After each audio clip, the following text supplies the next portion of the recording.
kira untuk kalau bahasa Sundanya untuk tidak nyangkolong karena waktos, untuk tidak supaya kita bisa memanfaatkan waktu dengan sebaik-baiknya.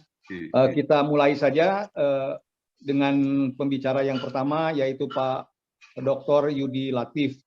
Beliau adalah alumni Universitas Padjadjaran, kemudian pernah menjadi kepala BPIP yang mengundurkan diri. Jarang-jarang juga tuh ada pejabat yang mengundurkan diri ya.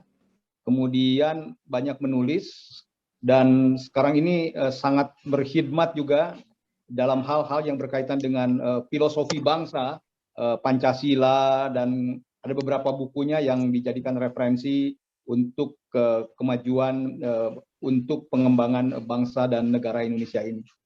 Mangga Kang Yudi Latif di Haturanan.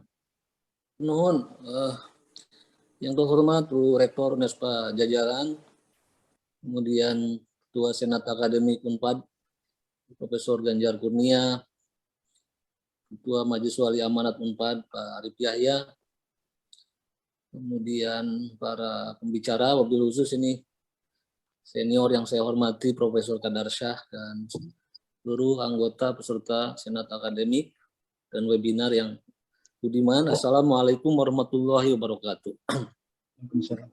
Sampurasun. Pertama, saya sangat bahagia ya diundang ke acara ini karena itu menunjukkan Unpad mulai melakukan satu lompatan besar di dalam cara membuka diri bagi pikiran-pikiran yang sedang bergerak gitu. Dan kata Otto Scharmer, kalau kita ingin melakukan transformasi diri, transformasi universitas, transformasi bangsa, itu harus dimulai dari open mind, membuka pikiran, ya, melihat, mendengar fakta, argumen, pandangan, arus yang berkembang. Dan kita jangan cuma mendownload dari kebiasaan, pandangan yang sudah rutin dijalankan di universitas itu.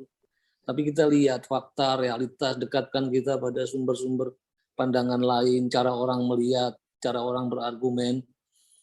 Ya, setelah open mind jadi open heart, membuka hati dengan kebiasaan menempatkan diri kita untuk mendengar, melihat secara empatik dari pandangan orang lain.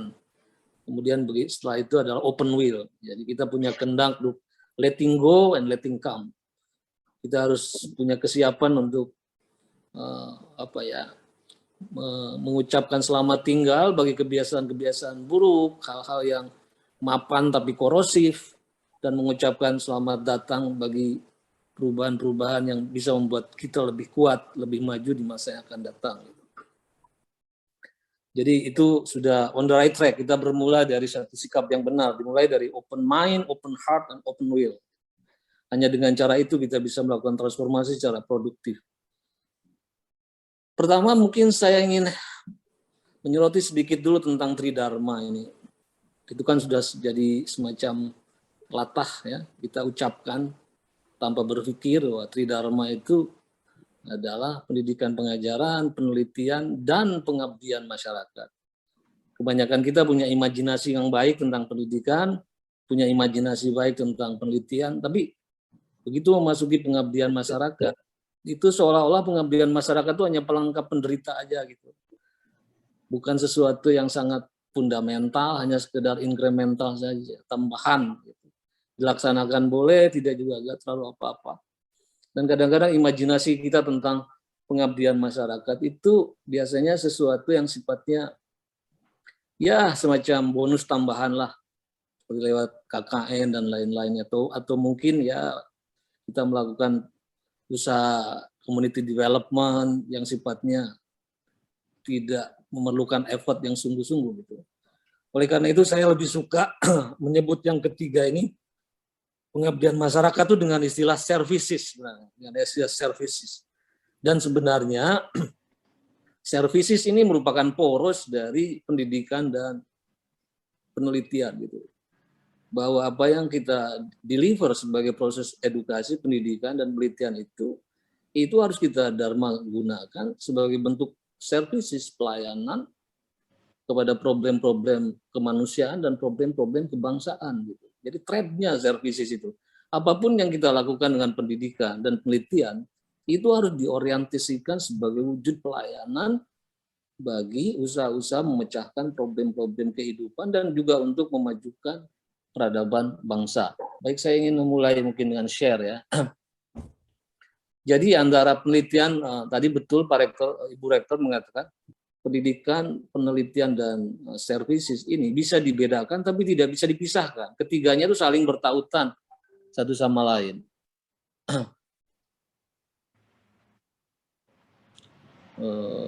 Oke. Nah, kalau kita melakukan refleksi ke belakang sedikit, ya sejak awal munculnya institusi pendidikan tinggi Indonesia itu betul-betul satu wujud pelayanan dalam usaha memecahkan problem-problem kehidupan di negeri ini, khususnya dalam situasi persis seperti saat ini, ketika kita mengalami situasi disrupsi ekonomi, industrial, dan disrupsi patologis gitu. Kita tahu awal munculnya kehadiran pendidikan tinggi Indonesia itu persis setelah Perang Dunia I. Selama Perang Dunia I, karena ada disrupsi, ya, disrupsi ekonomi akibat gangguan transportasi sekitar lautan India, ya, mobilitas manusia dari Eropa ke Nusantara, lalu lintas barang, lalu lintas modal, tenaga ahli, itu menimbulkan disrupsi ekonomi yang luar biasa, ya, di mana berbagai undermining, terutama di sekitar Parahyangan itu bangkrut, gagal panen, dan ketika selesai Perang Dunia I 1918, Indonesia juga langsung terjebak dalam satu pandemi yang terdahsyat dalam sejarah negeri ini, yaitu pandemi influenza atau yang disebut dengan flu Spanyol, dengan memakan korban tidak kurang dari 4,6 juta, ya. Padahal waktu itu jumlah penduduk Hindia Belanda cuma 30 juta gitu. Dan pandemi itu 1918 dan berakhir awal 20-an gitu. Nah, jadi kita mengalami krisis disrupsi industrial dan krisis patologis, dan usaha untuk merespon krisis itu membuat terutama para kalangan stakeholder di bidang ekonomi, tuan-tuan perkebunan merasa harus segera bangkit pasca perang, tapi usaha untuk menghidupkan kembali roda ekonomi, industri itu menghadapi kendala pasokan tenaga ahli dari Eropa terutama, dengan berbagai cara iming-iming untuk supaya mengattract tenaga ahli dari Eropa sulit sekali karena Eropa sendiri baru bergeliat gitu. Nah, dari situlah ya gagasan awal untuk mencoba ya untuk menghidupkan pendidikan tinggi Indonesia yang sudah berkali-kali ditolak oleh pemerintahan Hindia Belanda, menemukan momen sekejarahannya gitu. Disitulah kemudian mulai berdiri ya pada tahun 1920 apa yang disebut sebagai Technische Hogeschool, jadi menjadi cikal bakal dari ITB ya, yang orientasinya untuk mensuplai tenaga insinyur terutama bagi perkebunan yang mengalami shortage pasokan dari Eropa.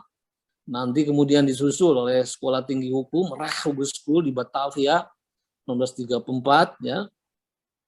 Kemudian nanti disusul Sekolah Menengah Pertanian di Bogor berubah menjadi Landbouwkundige Hogeschool. Jadi nanti jadi IPB.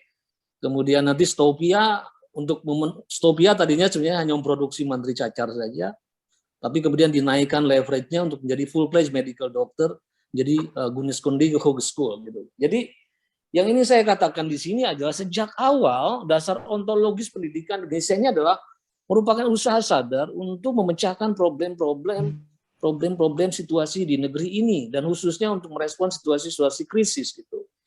Tapi di sini memang ada jebakan yang harus kita sadari ya, bahwa sejak awal ya kemunculan institusi pendidikan tinggi itu bermula dari fakultas gitu. Oleh karena itu memberi legasi kepada kita semangat fakultatif itu luar biasa gitu. Jadi semangat ego fakultas itu sangat tinggi gitu. Misalnya di Unpad misalnya kita tahu ego fakultas ekonomi misalnya, ego fakultas hukum. Karena memang sejak awal sejarah pendidikan tinggi Indonesia ego fakultas. Jadi pengertian university itu sejak awal tidak muncul. Kita tahu yang namanya university itu dari kata-kata universe, satu universum, bukan fakultatif tapi universe. Nah, kita masih punya istilahnya sekarang, istilahnya kan memasuki proses belajar di perguruan tinggi disebut sebagai kuliah, gitu. Bukan juz'iyah. Kalau juz'iyah artinya sangat fragmented, gitu. Tapi kuliah artinya satu keseluruhan untuk mendukung satu dunia, universe yang sifatnya saling terhubung satu sama lain. Nah, pemahaman ini menjadi penting, saya kira terutama bagaimana kita betul-betul menghidupkan roh university itu, terutama ketika kita sekarang mengalami apa yang disebut dengan disrupsi teknologis. Nah, sekarang ini kita tahu pada masa katanya kan pertama kita tahu bahwa di masa di mana kita berkembang revolusi industri 4.0 dan lain-lain dengan adanya artificial intelligence, big data, connectivity, internet of things dan lain-lain, itu hal-hal yang sifatnya taktis, teknikal itu bisa digantikan dengan mesin gitu. Jadi katanya kita tahu akan begitu banyak nanti bidang-bidang ilmu yang semula menjadi favorit di universitas itu lama-lama akan gulung tikar, seperti misalnya akuntansi, bahkan kedokteran, itu akan pelan-pelan akan digantikan oleh mesin gitu. Jadi hal-hal yang teknis taktikal itu bisa dikerjakan oleh mesin. Kalau begitu apa gunanya manusia? Kehebatan manusia di atas mesin itu bahwa manusia itu bisa memotret hutan secara keseluruhan. Kalau mesin hanya bisa satuan-satuan pohon gitu. Nah, oleh karena itu lembaga pendidikan masa depan justru harus memberi wawasan-wawasan generalis yang sifatnya interdisciplinary, transdisciplinary gitu. Sehingga dia bisa memotret hutan secara keseluruhan karena satuan-satuan hutannya bisa dideliver oleh mesin gitu. Makanya sekarang transformasi di berbagai negara menuju kepada sistem pendidikan yang lebih interdisciplinary dan transdisciplinary dan memiliki pada basis-basis awalnya wawasan pendidikan yang lebih generik gitu. Dan oleh karena itu saya kira ke depan ego fakultas itu harus dijebol, bahwa orang harus bisa memang mandatory subject bisa dideliver di tingkat program studi, tapi misalnya komputer pun ada ilmu medical komputer, ilmu ilmu komputer untuk perfilman, macam-macam. Jadi meskipun misalnya ambil prodi komputer, tapi untuk memperluas ya wawasan-wawasan yang melintasi batas-batas disiplin, itu dia harus bisa mengambil mata kuliah dari berbagai jurusan, dari berbagai fakultas secara lebih fluid, lebih cair gitu. Tidak dibatasi oleh tembok-tembok disiplin akademik yang ketat gitu ya. Nah, itu ya. Jadi itu kita harus menyadari, oleh karena itu semangat universitas itu benar-benar harus kita tumbuhkan, bukan lagi semangat fakultas gitu. Kedua, saya kira sekarang ini kan anak-anak milenial ini terkondisi di dalam pola berpikir analog, pola berpikir digital gitu kan.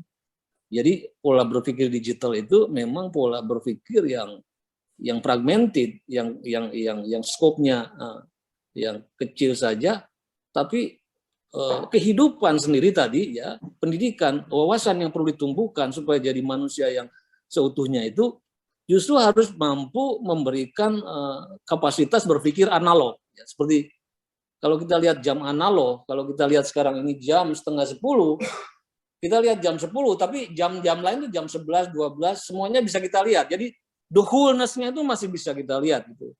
Nah, anak sekarang ini hanya karena terbiasa melihat sesuatu digital, pola berpikirnya itu berpikir analog, discrete gitu.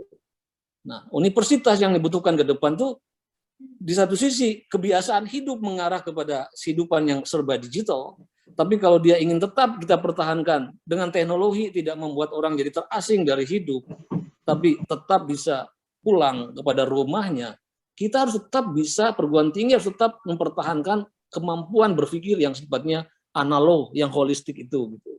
Nah, itu sebagai refleksi dari warisan masa lalu yang harus kita perbaiki dan penting sekali sebagai respon untuk tantangan-tantangan yang berkaitan dengan disrupsi industrial. Oke.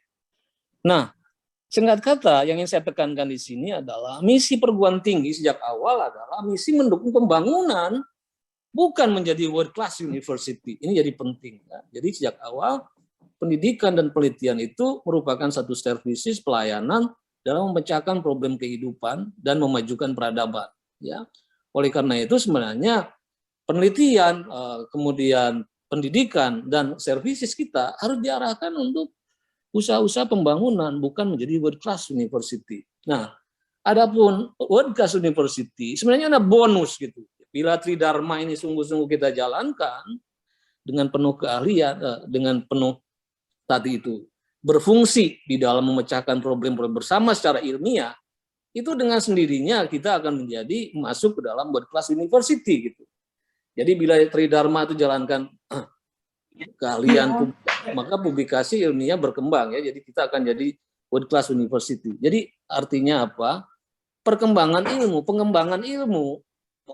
ilmu dengan pelayanannya pada kehidupan itu sebenarnya satu tarikan nafas gitu. Kita bisa mengembangkan ilmu, tapi saat yang sama bisa melayani kehidupan. Contohnya saya ingin kasih contoh, misalnya Pohang University of Science and Technology ini mungkin satu-satunya sekarang universitas, mungkin bukan satu-satunya, tapi salah satu universitas di Asia yang merupakan salah satu dari 100 universitas terbaik di dunia yang di bawah 50 ya. Di bawah ini namanya POSTECH, Pohang University of Science and Technology. Itu memang sejak awal universitas ini terhubung dengan kebutuhan Korea Selatan waktu itu ketika paradigma ekonominya mulai masuk kepada paradigma ekonomi kepada inovasi. Maka kemudian di sini dia terhubung untuk mendukung industri pajak terkenal di sana, namanya POSCO. Dan karena university-nya sejak awal didesain untuk memenuhi kebutuhan Korea, terutama di dalam industri baja. Dan apa yang terjadi? Pertama, industri bajanya POSCO jadi sekarang menjadi salah satu industri baja terhebat di Asia, ya POSCO ini. Tapi di sisi lain, university-nya itu sendiri akibat dukungan terhadap industri baja ini, berbagai aktivitas riset, publikasi yang berkaitan dengan itu dan relasi-relasi yang lain tumbuh sehingga menjadi salah satu universitas dengan ranking terbaik di dunia di bawah 50 gitu. Nah, coba kita bandingkan dengan Indonesia. Indonesia jumlah universitasnya ini 2 kali lipat dari universitas yang ada di Cina gitu. Padahal penduduknya Cina berkali-kali lipat dari Indonesia. Indonesia dengan 2.272 penduduk memiliki 4.300-an perguruan tinggi. Cina dengan 1,4 miliar penduduk hanya memiliki 2,8 perguruan tinggi gitu. Tetapi kalau kita lihat apa sih dampak dari keberfungsian dari perguruan tinggi kita ini dalam rangka services tadi, itu sungguh menyedihkan. Kalau kita lihat dari misalnya total factor productivity ya, satu indikator yang menunjukkan input pengetahuan dan teknologi bagi pertumbuhan ekonomi itu nyaris zero gitu. Jadi dengan sebegitu banyak perguruan tinggi di Indonesia, bahkan maaf saya harus menyebutkan the brightest mind yang ada di ITB dan lain-lain, itu kontribusi servicesnya bagi pertumbuhan ekonomi, nilai tambah ekonomi itu nyaris zero gitu. Artinya pendidikan dan penelitian kita ini sama sekali tidak punya kontribusi bagi pelayanan pada pelayanan kehidupan kita. Dan sekarang terjebak kepada algoritma gitu kan, harus publikasi berapa banyak di dengan Scopus dan lain-lain. Itu angka-angka statistik yang kita kejar. Tapi kalau kita tanyakan secara reflektif, apakah dengan angka-angka algoritma yang terus kita pacu itu, apa yang diajarkan dalam pendidikan dan penelitian berkontribusi nggak bagi pelayanan terhadap kemajuan hidup bangsa kita dan peradaban umat manusia? Nah, disitulah saya kira harus meluruskan ulang ya. Jadi namanya misi pendidikan tinggi untuk bukan lompat jalan pintas menuju world class university, tapi bagaimana dia berfungsi untuk ikut memecahkan problem-problem nyata dalam kehidupan. Nah, untuk itu kita juga mungkin harus mulai dari hakikat pembangunan itu apa. Kalau tadi kita nyebut kita ini kan harus universitas itu harus melakukan kontribusi bagi pembangunan gitu. Ini Amartya Sen ya mengatakan pada hakikatnya pembangunan itu adalah usaha untuk meningkatkan kualitas hidup. Jadi dia melakukan kritik besar terhadap pembangunan yang menekankan pada indikator-indikator kuantitatif seperti GDP, GNP, income per kapita dan lain-lain. Bahkan dia mengatakan ya income per kapita itu ya tidak menjadi penanda dari semacam maju atau tidaknya satu kehidupan manusia, karena di balik orang miskin itu bukan income per kapitanya rendah, tapi sebenarnya ada jauh lebih dalam bahwa kemiskinan itu akibat orang tidak memiliki kapabilitas, literasi, dan lain-lain. Nah, jadi pada hakikatnya pembangunan itu usaha meningkatkan kualitas hidup. Kualitas hidup itu kata kuncinya kapabilitas. Kapabilitas itu dua, jadi kemampuan seseorang untuk melakukan tindakan bernilai, valuable acts, atau meraih kondisi keadaan yang bernilai. Intinya kapabilitas itu harus mengandung adanya opportunity dan free, kebebasan itu. Opportunity, jadi akses terhadap literasi, akses terhadap pendidikan, aspek terhadap penelitian, akses terhadap dan lain-lain. Kedua adalah kebebasan untuk mengembangkan diri gitu ya. Ya ini opportunity. Oke.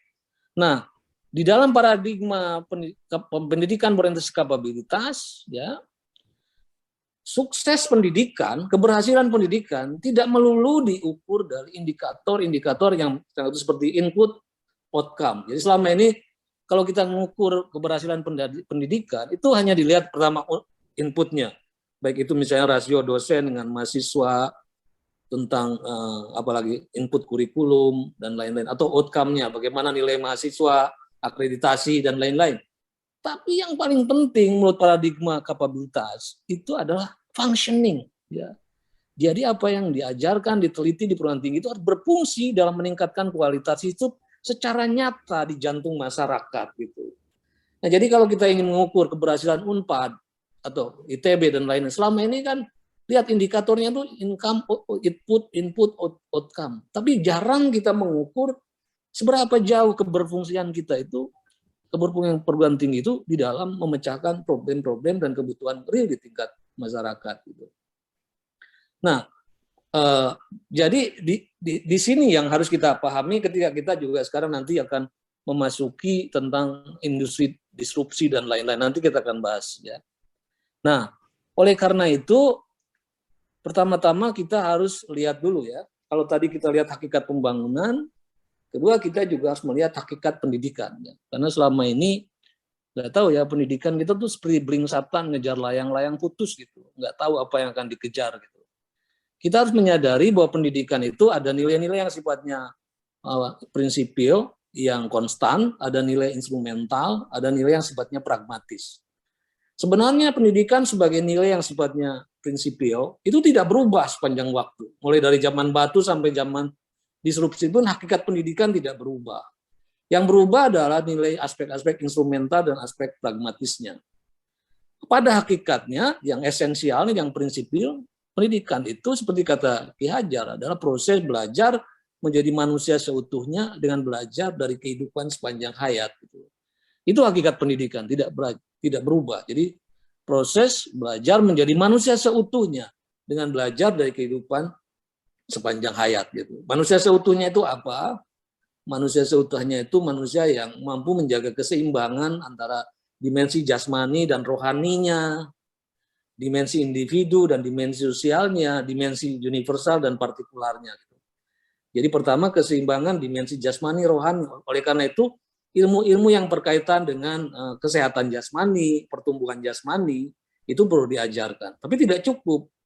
Tapi juga kita perlu mengajarkan ilmu-ilmu yang berkaitan dengan kesehatan rohani, ilmu tentang nilai, tentang karakter, tentang budaya. Kedua, keseimbangan antara individu dan sosial. Manusia setiap pribadi itu istimewa, punya kecenderungan khasnya masing-masing, punya intelijensianya masing-masing. Oleh karena itu pendidikan nggak boleh hanya berbasis class center. Pendidikan masa depan harus mengadres preferensi-preferensi kecerdasan insani. Bahwa setiap manusia itu punya potensi khas. Dan dengan kekhasannya itu dia berkontribusi bagi kemanusiaan. Tapi saat yang sama jangan sampai keistimewaan individu itu membangun chaos bagi kebersamaan. Tapi keistimewaan pribadi harus membangun kosmos harmoni bagi kebersamaan. Oleh karena itu tatanan sosial juga harus kita perbaiki. Bagaimana hidup rukun, hidup damai, bagaimana kita membangun tata kelola hidup pemerintahan yang baik, itu harus kita, politik yang baik, tata kelola yang baik, harus kita kembang. Ketiga adalah keseimbangan antara makhluk universal dan partikular. Artinya manusia itu apapun rasnya, apapun etnisnya, agamanya, punya unsur-unsur universal. Tulang kita sama putih, darah kita sama merah, dan menurut biologi molekuler kita berasal dari induk yang sama. Oleh karena itu bagaimanapun kita itu harus berkhidmat bagi kemanusiaan universal. Dan kita harus belajar terbuka secara kosmopolitan dari kemanusiaan, hasanah kemanusiaan dari manapun gitu. Nah, saat yang sama manusia selama punya daging, dia terikat pada ruang waktu karena kita bukan jin. Dan waktu di mana ruang dan waktu di mana kita hidup itu beda. Ada yang hidup di padang pasir, di savana, ada di kawasan hijau gitu. Karena manusia harus merespon tantangan lingkungan, maka melahirkan partikularitas-partikularitas budaya. Globalisasi tidak akan pernah bisa menghabisi partikularitas-partikularitas budaya. Oleh karena itu, peserta didik juga harus mengerti ya di mana ada hidupnya, ruang hidupnya, kekhasan budayanya, kekhasan lingkungannya, dan dia harus bisa merespon tantangan-tantangan yang spesifik itu, yet pada saat yang sama harus punya wawasan yang sifatnya kosmopolitan. Nah, itulah apa yang harus kita prinsipnya pendidikan gitu, ya. Jadi kalau itu yang terjadi, ya kata Ki Hajar pada dasarnya pendidikan itu nggak lain nggak bukan adalah pendidikan budi pekerti. Gitu. Cuma pengertian budi pekerti dalam arti dia itu lebih luas ketimbang apa yang sering kita pahami sekarang. Sekarang kalau kita lihat budi pekerti kesannya sopan santun gitu. Tapi bagi dia pendidikan budi pekerti itu ya pendidikan berkebudayaan. Budi itu artinya pikiran, perasaan, kemauan, pekerti artinya tenaga atau daya, atau budi itu aspek batin, sedangkan pekerti itu aspek lahir gitu. Jadi pendidikan budi pekerti adalah pendidikan yang mencoba mempertautkan antara dimensi batin, dimensi lahir, yang sehingga kita menjadi manusia yang bisa yang baik berpikir, menjadi manusia baik, benar dan indah. Nah, dengan kata lain, pendidikan itu adalah sebagai proses kebudayaan, harus memberikan olah pikir. Nah, ini literasi, critical thinking, problem solving, logic, matematik, numerasi, literasi itu harus terus kita kembangkan. Olah rasa, ya, estetika, spiritualitas, solidaritas kebangsaan, nasionalisme, cinta tanah air. Ya. Kedua adalah karsa. Karsa ini imajinasi kreatif. Gitu. Manusia sebagai homo faber, pembuat alat, punya imajinasi. Ya. Nah, ini menarik ya. Nah, kemudian yang berikutnya adalah olahraga. Raga di sini bukan hanya olahraga kayak sport, tapi keperigelan, ketangkasan ya, yang bisa kita kembangkan menjadi bentuk keterampilan gitu. Nah, jadi itulah hakikat pendidikan gitu. Dan saya kira sampai kapanpun keseimbangan antara pikir, rasa, karsa dan raga itu menjadi harus terus kita jaga di universitas. Katanya gini, bahkan misalnya olah rasa, olah karsa itu justru menjadi kunci dari ketika pendidikan memasuki era disrupsi. Kata tokoh-tokoh pendidikan sekarang, pada zaman ketika segala sesuatu bisa didigitalisasi, hal-hal yang tidak bisa didigitalisasi justru semakin penting diajarkan dalam pendidikan. Hal-hal yang tidak bisa digitalisasi itu apa sih? Imajinasi, emosi, etika, estetika. Kalau teknologi ingin berfungsi, itu teknologi itu harus terhubung dengan sosiosfer, dengan teknologi sosial. Sekarang istilahnya itu bukannya teknologi material, tapi terhubung dengan teknologi sosial. Karena tanpa wawasan rasa, karsa, orang boleh menguasai kemampuan teknis, ya, penguasaan teknologis. Tapi kalau tanpa imajinasi, tanpa etika, itu tidak berfungsi. Nah, jadi rejim pendidikan sekarang seringkali ya seolah-olah tantangan ketika kita memasuki era 4.0, seolah-olah yang diperhatikan hanya aspek-aspek penguasaan teknis gitu. Menurut saya itu memang penting, tapi saya sebenarnya tidak terlalu cemas ya dengan kemampuan anak Indonesia untuk menguasai aspek teknis. Karena bangsa ini pada dasarnya bangsa peniru gitu. Buktinya anak 3 tahun pun sekarang sudah bisa menguasai digital, gadget tanpa kita ajari gitu. Tetapi yang jadi masalah, penguasaan teknis itu berfungsi atau tidak? Lagi-lagi tadi, berfungsi nggak? Bisa nggak ikut memecahkan problem real gitu? Nah, saya misalnya pernah ke Pelabuhan Ratu nih. Nah, kemudian membawa beberapa anak-anak ahli IT dari milenial ini. Kemudian lihat para nelayan gitu. Kemudian, Mang, berapa kilo tiap hari dapat nangkap ikan? Dia bilang 4 kilo, paling jauh 5 kilo Den, kalau lagi hapus dia paling 2 kilo. Gitu. Punya keluarga berapa? Punya 4 anak Den. Cukup itu, nggak jauh, maka katanya makin sulit. Terus saya bilang, tapi saya open mind, saya buka itu pikiran anak-anak muda itu. Saya bilang, what can we do? Kalian kan jago-jago IT nih. Ini petani seumur-umur cara nangkap ikan sama aja gitu. Kalau namanya di India kan dibantu oleh citra satelit gitu. Kalau kita kan kejauhan. Apa yang bisa kita lakukan? Nah rupanya anak muda itu dengan membuka pikirannya itu, kemudian pergi ke library, melakukan riset. Nah ini, demi pelayanan itu tadi, riset. Panggilan pelayanan itu riset. Dan mereka temukan di mana ikan-ikan itu berkumpul, di mana plankton-plankton berkumpul. Saya bilang, bisa nggak kalian membuat satu search engine yang bisa mendeteksi plankton? Bisa. Mereka kemudian bikin aplikasi namanya eFish gitu. Sekarang nelayan-nelayan itu dengan kamera digital gadget sederhana itu, kapalnya itu digerakkan gitu untuk menembus plankton. Dan hasilnya itu mencengangkan ya, bahwa sekarang kurang lebih sekitar 40 kilo gitu bisa tiap hari. Dan ini yang saya maksud, bahwa pada masa ketika hal skala 1 bisa digitalisasi, hal yang tidak bisa digitalisasi itu menjadi sangat penting. Bagaimana imajinasi, bagaimana karsa, bagaimana rasa, itu justru menjadi sangat penting diajarkan di pendidikan tinggi. Nah, sekarang kita masuk dengan strategi kebudayaan. Kalau kita ingin gerak maju pembangunan dan bagaimana pendidikan memainkan peran di dalam usaha itu, Ki Hajar juga sudah menawarkan kata kuncinya itu adalah gerak maju satu peradaban, satu bangsa, dan gerak maju pendidikan itu dia nyebutnya adalah merupakan kulminasi dari 3 kon. Kon pertama adalah continue. Artinya apapun yang diajarkan, apapun yang kita riset, itu harus terhubung dengan apa yang kita punya, warisan budaya kita, sumber daya yang kita punya, sejarah yang kita punya, konsensus yang kita punya, kita harus terhubung. Ini yang menurut Otto Scharmer disebut dengan learning from the past. Tidak ada negara yang maju, peradaban yang maju, kalau dia tidak menghargai warisan budaya yang dia punya, sumber daya yang punya, ya, dengan seluruh jenius-jenius lokal yang dia punya. Dia ada. Eropa pun dimulai dari Renaissance, kan, mengenal kembali asal-usul budayanya dari Yunani dan Romawi. Gitu.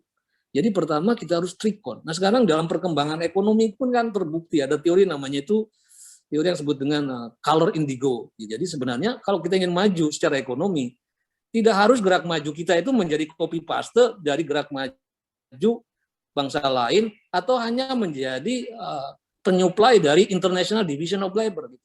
Kita terus menemukan unikum kita sendiri. Kan kita diberkati Tuhan, potensi kelautan yang luar biasa, bahan pangan luar biasa, keindahan alam yang luar biasa, itu harus menjadi, harus kita, kemudian warisan-warisan kultural, kekayaan kultural luar biasa, itu menjadi bahan-bahan dasar yang harus kita tengok. Itu namanya learning from the past. Gitu. Itu penting. Ini terbukti juga ya, negara yang cuma lihat ke depan tidak memuliakan masa lalunya itu gagal. Jadi contohnya itu dalam politik dan ekonomi ya. Jadi misalnya di negara-negara Amerika Latin yang asal copy paste model demokrasi Amerika, yang tidak memiliki strong federalism kayak Amerika, gagal semua gitu. Ya, begitupun kalau kita lihat Cina itu sekarang berhasil mengatasi kegagalan Uni Soviet karena dia mencoba mengambil aspek unikum dari dirinya gitu. Jadi Cina itu unik karena partainya komunis, tapi sebenarnya ideologi yang dijalankannya itu ideologi nasionalisnya Sun Yat-sen gitu. Sun Yat-sen intinya mengendaki keseimbangan antara peran negara dan pasar gitu. Oke, yang kedua adalah konvergen. Nah, kita harus terhubung dengan segala perkembangan teknologi, perkembangan yang terjadi di global sana, best practices. Jadi kalau ingin belajar koperasi, kita harus belajar dari apa yang terjadi di negara-negara Skandinavia. Bahkan kita juga harus terhubung dengan kecenderungan arus baru di dalam temuan-temuan perkembangan sains di state of the art, ya, di apa yang terjadi sekarang. Ini yang namanya learning from the future gitu. Perguruan tinggi harus bisa menangkap, belajar dari tren, dari arus-arus berkembang, dari perkembangan best practice yang ada di dunia. Kita harus terbuka mata pikiran kita juga untuk belajar demokrasi dari negara-negara yang terbukti berhasil, dan tidak harus ke Amerika, tapi yang kira-kira cocok dengan lingkungannya, dengan apa yang kita. Ekonominya juga begitu, tidak harus meniru cara Amerika maju atau cara Jepang maju, tapi lihat kira-kira negara mana yang punya titik-titik kemiripan yang bisa kita tiru, tapi intinya kita harus learning from the future. Ujungnya adalah konsentris. Konsentris itu artinya kita, peserta didik kita itu bisa menjadi warga dunia tanpa kehilangan kepribadian gitu.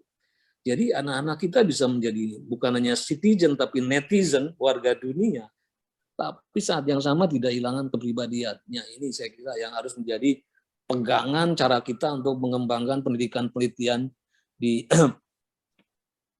Kang. Ini waktunya berapa menit lagi? Sakedik deui, mangga. Sakedik lagi, ya udah kalau gitu apa ya? Di kalau gitu kita lagi nanti sampai tanya jam jawab 10. saja ya. Oke, saya terakhir aja kalau gitu nih.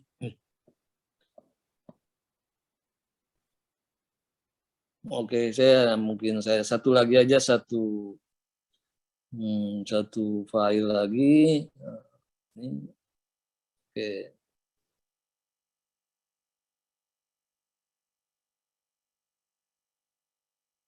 Oke. Sekarang saya ingin satu lagi aja. Nah, ini. Kalau begitu ya, kalau kita ingin mengembangkan pendidikan yang kemudian terhubung dengan ikut memecahkan problem-problem kita, itu pasti pendidikan itu harus juga diturunkan atau meresapi pandangan dunia kita. Pandangan dunia kita itu namanya adalah yang nanti juga menjadi paradigma di dalam cara kita mengembangkan ilmu, itu diturunkan dari nilai-nilai Pancasila kan gitu. Untuk singkatnya, saya sebenarnya kalau kita lihat sila-sila Pancasila itu secara keseluruhan itu sebenarnya merupakan kristalisasi dari seluruh disiplin ilmu sebenarnya. Saya sering melihatnya gitu ya. Jadi sila pertama itu merupakan amalgam dari seluruh riset-riset dan ilmu pengetahuan yang berkaitan dengan aspek-aspek psikologistik, aspek-aspek simbolik, gitu, aspek-aspek spiritualitas yang berkaitan dengan tata nilai, tata etika gitu ya. Sila kedua itu berkaitan dengan aspek globalisasi, tren-tren global, kemanusiaan, hak asasi manusia. Sila ketiga berkaitan dengan ilmu-ilmu yang berkaitan dengan multikulturalisme, biodiversity, ilmu yang berkaitan dengan keragaman biota, keragaman manusia. Itu ada sila ketiga. Sila keempat berkaitan dengan aspek-aspek yang berkaitan rekonsiliasi, peace building, berkaitan dengan networking, berkaitan dengan dan lain-lain lah. Sila keempat itu berkaitan dengan bagaimana kita membangun dengan win-win solution, dengan rekonsiliasi, dan sila kelima yang berkaitan dengan aspek-aspek yang berkaitan dengan kesejahteraan, ya, baik cara membaginya maupun cara menumbuhkannya. Jadi sebenarnya kalau kita pahami lebih dalam, Pancasila itu merupakan sintesis atau semacam basic simplicity dari complexity ya, ilmu pengetahuan. Basic simplicity dari complexity ilmu pengetahuan itu terkristal di dalam Pancasila. Jadi itu semacam ya seperti kalau kata apa ya siapa ini mengatakan bahwa simplicity is the ultimate of sophistication gitu ya. Jadi Leonardo da Vinci itu mengatakan simplicity is the ultimate of sophistication. Kalau seluruh disiplin ilmu itu kita peras dan kristalisasikan, itu akan terhimpun di dalam sila-sila Pancasila. Nah, sekarang kalau Pancasila itu kita lebih sederhanakan, 5 silanya itu mengandung aspek tata nilai, tata kelola, dan tata sejahtera. Tata nilai itu basisnya, yaitu tata nilai itu mental, spiritual, karakter, itu basisnya sila 1, sila 2, sila 3. Sila 1, sila 2, 3 itu apa sih? Hablum minallah, hablum minannas, hablum minal alam, hubungan kita dengan Tuhan, hubungan kita dengan manusia, dan hubungan kita dengan alam semesta. Gitu. Tapi itu yang menjadi basis daripada nilai, yang menjadi basis karakter itu diekstrak dari relasi kasih dengan yang transenden, relasi kasih dengan manusia, dengan relasi kasih dengan alam semesta.